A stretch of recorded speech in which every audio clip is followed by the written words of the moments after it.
그날도 특별한 통증은 없었습니다. 피로가 조금 쌓였다고 생각했을 뿐이었고 소화가 더뎌진 것도 나이가 들어서 그렇다고 넘겼습니다. 하지만 바로 그 순간에도 우리 몸속에서는 가장 중요한 장기 하나가 조용히 무너지고 있었습니다. 여러분, 간은 아프다고 소리를 지르지 않습니다. 신호를 보내지 않습니다. 그래서 더 위험했습니다.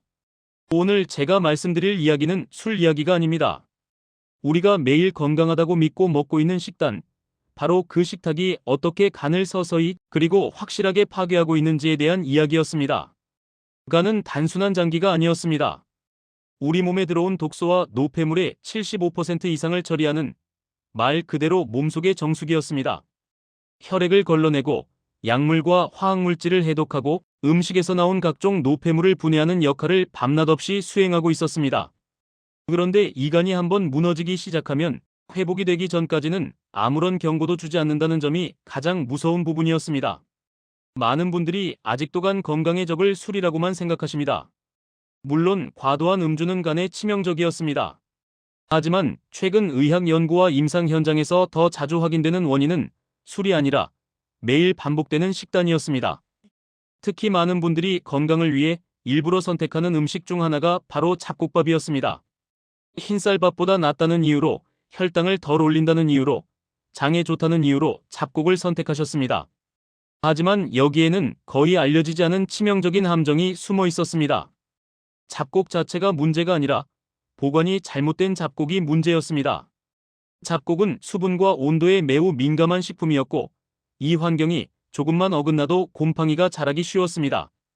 그리고 이 곰팡이가 만들어내는 독소가 바로 아플라톡신이었습니다.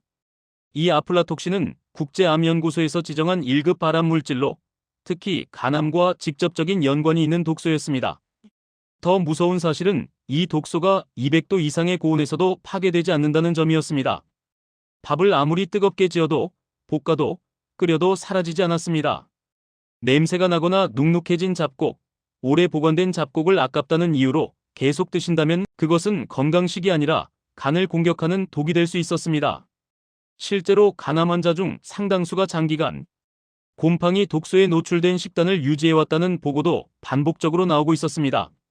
그래서 잡곡은 반드시 신선하게 보관해야 했고 조금이라도 이상한 냄새가 나거나 상태가 변했다면 미련 없이 버려야 했습니다.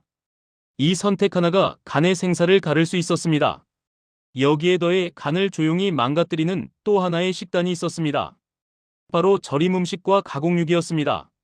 젓갈, 장아찌, 짠 반찬은 오랫동안 밥상의 단골이었고 햄과 소시지는 간편하다는 이유로 자주 선택되었습니다. 하지만 이 음식들은 간세포에 극심한 스트레스를 주는 조합이었습니다. 과도한 나트륨은 간의 해독 기능을 방해하고 간 내부의 염증 반응을 유발했습니다.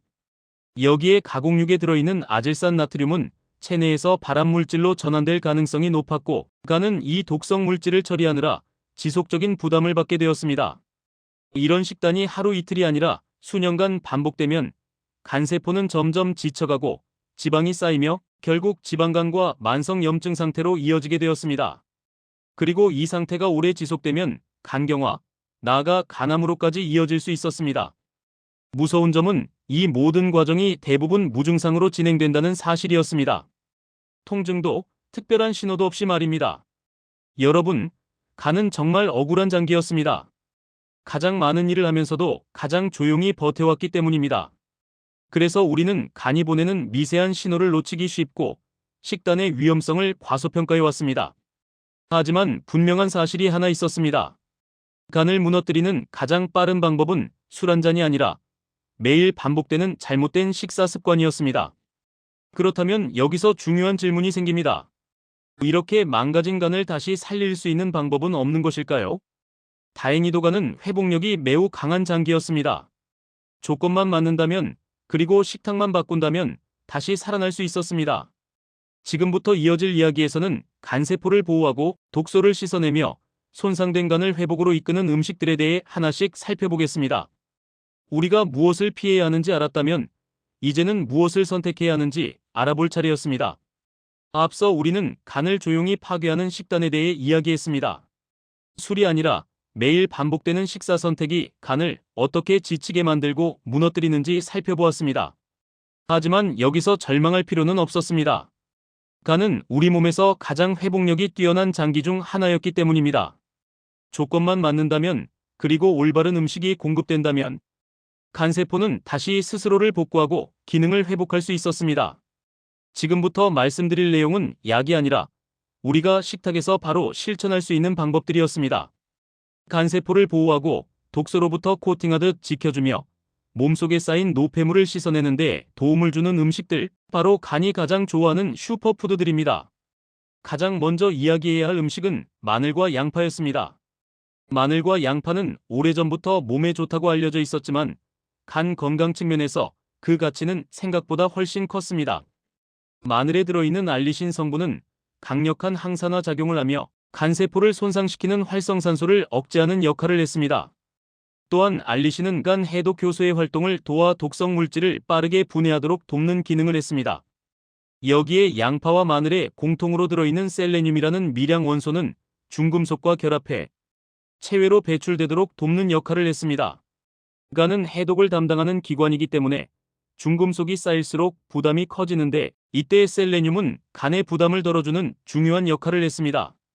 다만 생마늘과 생양파는 위를 자극할 수 있었기 때문에 구워 먹거나 살짝 익혀 먹는 것이 간과 위 모두의 부담을 줄이면서도 효능을 유지하는 방법이었습니다. 많은 분들이 마늘은 무조건 생으로 먹어야 좋다고 생각하시지만 간 건강을 위해서는 조리법도 매우 중요했습니다. 다음으로 중요한 음식은 브로콜리와 양배추였습니다. 이 두 가지 채소는 간 해독 기능을 이야기할 때 반드시 등장하는 대표적인 식품이었습니다. 브로콜리와 양배추에는 설포라판이라는 성분이 풍부하게 들어있었는데, 이 성분은 간에서 해독 효소를 활성화시키는 스위치와 같은 역할을 했습니다. 즉, 간이 스스로 독소를 처리할 수 있도록 도와주는 음식이었습니다. 브로콜리는 너무 오래 익히면 설포라판이 파괴되기 때문에 살짝 데쳐 먹는 것이 가장 좋았고, 양배추는 생으로 먹거나 저온에서 천천히 추출한즙 형태로 섭취하는 것이 효과적이었습니다. 특히 양배추는 위장 점막 보호 효과까지 함께 가지고 있어 간과 위를 동시에 관리할 수 있는 음식이었습니다. 간이 약해지면 소화 기능도 함께 떨어지는 경우가 많기 때문에 이 두 채소는 함께 챙기기에 매우 좋은 선택이었습니다. 여기서 많은 분들이 놓치고 있는 음식이 하나 더 있었습니다. 바로 부추였습니다. 부추는 흔한 채소이지만 간 건강 측면에서는 매우 강력한 회복식품이었습니다. 부추에는 베타카로틴이 풍부하게 들어있어 손상된 간세포의 회복을 돕고 지방이 간에 쌓이는 것을 예방하는 데 효과적이었습니다. 특히 주목해야 할 점은 부추를 익혀 먹을 때 흡수율이 극적으로 높아진다는 사실이었습니다. 생으로 먹을 때보다 익혀 먹었을 때 베타카로틴의 흡수율이 무려 20배 이상 증가한다는 연구 결과도 보고되어 있었습니다. 많은 분들이 채소는 무조건 생으로 먹어야 좋다고 생각하시지만 간을 살리기 위해서는 조리 방식이 오히려 핵심이 되는 경우도 있었습니다. 부추를 살짝 볶거나 국에 넣어 먹는 것만으로도 간 회복에 큰 도움을 줄 수 있었습니다. 이렇게 살펴본 음식들의 공통점은 하나였습니다. 이 음식들은 간을 자극하지 않으면서도 해독과 회복을 동시에 돕는다는 점이었습니다. 간은 과도한 자극에는 약했지만 꾸준하고 부드러운 지원에는 놀라울 정도로 빠르게 반응했습니다. 매일 술을 끊지 못하더라도 식탁 위의 선택을 조금만 바꿔도 간의 상태는 달라질 수 있었습니다. 중요한 것은 단기간에 무언가를 바꾸려는 것이 아니라 매일 반복되는 식사에서 간이 좋아하는 음식을 하나씩 늘려가는 것이었습니다. 그렇다면 여기서 한 가지 더 중요한 질문이 남았습니다. 이렇게 간에 좋은 음식들 중에서도 가장 부담 없이, 가장 저렴하면서도 가장 강력한 효과를 가진 음식은 무엇일까요? 많은 분들이 비싼 보조제나 영양제를 떠올리시겠지만 실제로 의학적으로 가장 많이 연구되고 가장 널리 활용되는 음식은 따로 있었습니다. 바로 가난한 자의 의사라고 불릴 만큼 오랜 시간 사랑받아온 음식이었습니다. 다음 이야기에서는 이 음식 하나로 간은 물론 위, 장, 혈관까지 함께 지킬 수 있는 방법에 대해 자세히 살펴보겠습니다. 이제 간을 진짜 보약처럼 회복시키는 이야기가 이어집니다. 앞서 우리는 간을 파괴하는 식단과 간을 회복으로 이끄는 슈퍼푸드들에 대해 살펴보았습니다. 이제 마지막으로 이야기할 음식은 특별히 비싸지도 않고 어디서나 쉽게 구할 수 있지만 의학적으로는 오랫동안 가장 많은 연구가 축적된 식품이었습니다. 사람들은 이 음식을 두고 가난한 자의 의사라고 불러왔습니다. 바로 양배추였습니다. 양배추는 단순한 채소가 아니었습니다.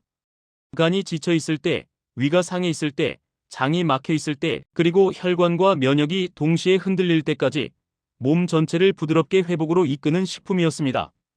특히 간 건강을 이야기할 때 양배추가 중요한 이유는 간과 위, 장이 하나의 축으로 연결되어 있기 때문이었습니다. 간이 약해지면 소화 기능이 떨어지고 위와 장의 부담이 커지며 이 과정에서 다시 간으로 독소가 되돌아오는 악순환이 만들어졌습니다. 양배추는 이 고리를 끊는 데 매우 중요한 역할을 했습니다. 양배추의 첫 번째 효능은 풍부한 식이섬유였습니다. 식이섬유는 장의 노폐물을 흡착해 밖으로 배출시키는 역할을 했고 이 과정에서 간이 처리해야 할 독소의 양을 크게 줄여주었습니다. 변비가 개선되고 장이 깨끗해지면 간은 해독 부담에서 벗어나 회복에 집중할 수 있었습니다. 두 번째 효능은 비타민C였습니다. 양배추에 들어있는 비타민C는 항산화 작용을 통해 간세포를 손상시키는 활성산소를 억제했고 동시에 피부 노화와 면역 저하를 막는 역할을 했습니다. 간 건강이 좋아지면 얼굴빛이 맑아지고 피로가 줄어드는 이유도 바로 여기에 있었습니다. 세 번째로 중요한 효능은 항암작용이었습니다. 양배추에는 유방암과 자궁경부암 예방과 관련된 항암 성분이 풍부하게 들어있었고 이는 간이 독소를 처리하는 과정에서 발생하는 산화 스트레스를 줄이는 데도 도움을 주었습니다. 그래서 양배추는 간을 직접적으로 보호할 뿐만 아니라 간이 무너지면서 함께 흔들리기 쉬운 다른 장기들까지 동시에 지켜주는 식품이었습니다. 하지만 양배추의 진짜 힘은 혼자 있을 때보다 올바른 음식과 함께 했을 때 더 강하게 나타났습니다. 그 중에서도 가장 궁합이 좋은 음식이 바로 사과였습니다. 사과에 들어있는 펙틴이라는 수용성 식이섬유는 장내 콜레스테롤과 노폐물을 흡착해 배출시키는 역할을 했고 양배추의 풍부한 비타민 U는 위 점막을 보호하고 손상된 점막을 회복시키는 데 도움을 주었습니다. 이 두 성분이 함께 작용하면 위는 보호되고 장은 정리되며 혈관 속에 쌓인 콜레스테롤 찌꺼기까지 함께 제거되는 효과를 기대할 수 있었습니다. 실제로 양배추와 사과를 함께 섭취하는 식습관은 위장 질환이 있는 분들뿐 아니라 간 수치가 쉽게 오르는 분들에게도 긍정적인 변화를 가져오는 경우가 많았습니다. 양배추를 즙으로 먹을 때 사과를 함께 넣는 이유도 바로 이 때문이었습니다. 하지만 아무리 좋은 음식이라도 모든 사람에게 무조건 좋은 것은 아니었습니다. 여기서 반드시 짚고 넘어가야 할 주의사항이 있었습니다. 먼저 갑상선 기능 저하증이 있는 분들이었습니다. 양배추에는 고이트로겐이라는 성분이 들어있어 갑상선 호르몬 생성을 억제할 수 있었습니다. 그래서 갑상선 기능이 이미 떨어져 있는 분들이 양배추를 과도하게 특히 생으로 장기간 섭취할 경우에는 주의가 필요했습니다. 이런 경우에는 익혀서 섭취하거나 섭취 빈도를 조절하는 것이 보다 안전한 선택이었습니다. 또한 고혈압이나 심혈관 질환으로 와파린이나 아스피린 같은 항응고제를 복용 중인 분들도 주의가 필요했습니다. 양배추의 풍부한 비타민 K는 혈액 응고 작용에 관여하기 때문에 과도하게 섭취할 경우 약물 효과에 영향을 줄 수 있었습니다. 이런 점들을 알고 조절하는 것이 바로 건강하게 먹는 방법이었습니다. 여러분, 오늘 이야기의 핵심은 단순했습니다. 간은 소리 없이 망가지지만 소리 없이도 회복될 수 있다는 사실이었습니다. 값비싼 약이나 특별한 보조제가 아니어도 우리가 매일 먹는 식탁의 선택만 바꾸어도 간은 다시 살아날 수 있었습니다. 상한 잡곡을 피하고 짠 음식과 가공육을 줄이며 마늘과 양파, 브로콜리와 양배추, 그리고 부추와 사과 같은 음식들을 올바른 방법으로 식탁에 올리는 것, 이 작은 변화들이 모여 간을 살리고 몸 전체를 회복으로 이끌었습니다. 건강은 어느 날 갑자기 무너지는 것처럼 보이지만 사실은 매일의 선택이 쌓여 만들어진 결과였습니다. 그리고 그 선택은 지금 이 순간부터도 바꿀 수 있었습니다. 오늘 이야기가 여러분의 식탁을 다시 한번 돌아보는 계기가 되기를 바라며 앞으로도 의학적 근거를 바탕으로 한 정확한 건강 이야기를 계속 전해드리겠습니다.